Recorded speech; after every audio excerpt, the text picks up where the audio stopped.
എല്ലാവർക്കും നമസ്കാരം. ഞാൻ കെ വി മനോജ് കുമാർ, സംസ്ഥാന ബാലാവകാശ commission chairperson.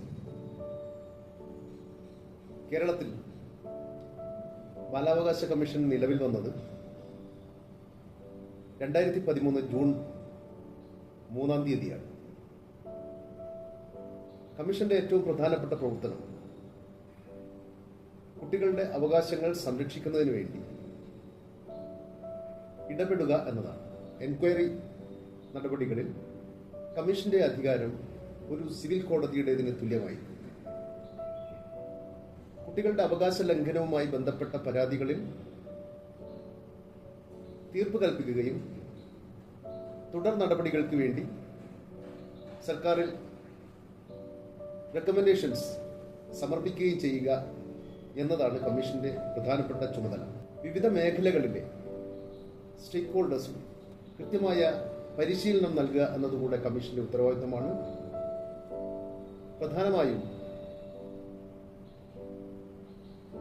POCSO, juvenile justice care and protection act അഥവാ ബാലനീതി നിയമം, റൈറ്റ് ടു എഡ്യൂക്കേഷൻ വിദ്യാഭ്യാസ അവകാശ നിയമം, ഈ 3 നിയമങ്ങളുടെയും സംസ്ഥാനത്തെ മോണിറ്ററിംഗ് അതോറിറ്റി കമ്മീഷനാണ്. ഈ 3 നിയമങ്ങളുമായി ബന്ധപ്പെട്ട അവകാശ ലംഘനങ്ങളും കുട്ടികൾക്കെതിരായി നടക്കുന്ന അതിക്രമങ്ങളും നിരീക്ഷിക്കാനും പരിശോധിക്കാനും അതിൽ നിർദ്ദേശങ്ങൾ സമർപ്പിക്കാനും കമ്മീഷന് അധികാരമുണ്ട്. വിവിധ വിഷയങ്ങളുമായി ബന്ധപ്പെട്ട് വിസിറ്റുകൾ നടത്തുക, കുട്ടികളുടെ സംരക്ഷണത്തിനായിട്ടുള്ള വിവിധ ഹോമുകളുണ്ട്. ഇത്തരം ഹോമുകളൊക്കെ തന്നെ സന്ദർശിക്കുകയും അവിടെ ഏതെങ്കിലും തരത്തിലുള്ള അവകാശ ലംഘനങ്ങൾ ശ്രദ്ധയിൽപ്പെടുകയാണെങ്കിൽ അതിൽ കൃത്യമായ നിർദ്ദേശങ്ങൾ നൽകാനും കുട്ടികളുടെ അന്തസ്സുള്ള ജീവിതവും മൂല്യവും സംരക്ഷിക്കുന്നതിനാവശ്യമായ ഇടപെടലുകൾ നടത്താനും കമ്മീഷന് അധികാരമുണ്ട്. ഈ കമ്മീഷൻ നിലവിൽ വന്നതിന് ശേഷം വളരെ പ്രധാനപ്പെട്ട 2 പദ്ധതികൾ ആവിഷ്കരിച്ചിട്ടുണ്ട്. അതിലൊന്ന് ഓൺലൈൻ കംപ്ലൈന്റ് മാനേജ്മെന്റ് സിസ്റ്റം എന്നുള്ളതാണ്.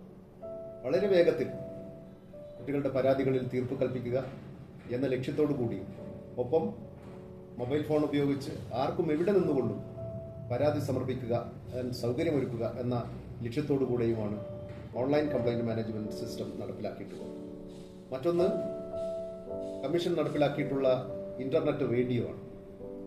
സൈബർ ഇടങ്ങളിലെ ചതിക്കുഴികൾ, ലഹരിയുമായി ബന്ധപ്പെട്ട വിഷയങ്ങൾ, കുട്ടികൾക്കെതിരായ അതിക്രമങ്ങൾ, കുട്ടികൾക്കെതിരായി നടക്കുന്ന ലൈംഗികാതിക്രമങ്ങൾ, ഇവയെല്ലാം ചെറുക്കുന്നതിനാവശ്യമായ രീതിയിലുള്ള പാഠങ്ങൾ, കുട്ടികളുടെ അവകാശങ്ങൾ, അവരുടെ അവകാശ നിയമങ്ങൾ കുട്ടികൾക്കും രക്ഷിതാക്കൾക്കും അധ്യാപകർക്കും അറിയാനും അവർക്ക് ആ കാര്യങ്ങളെക്കുറിച്ച് വ്യക്തത വരുത്താനും വേണ്ടിയുള്ള രൂപത്തിലാണ്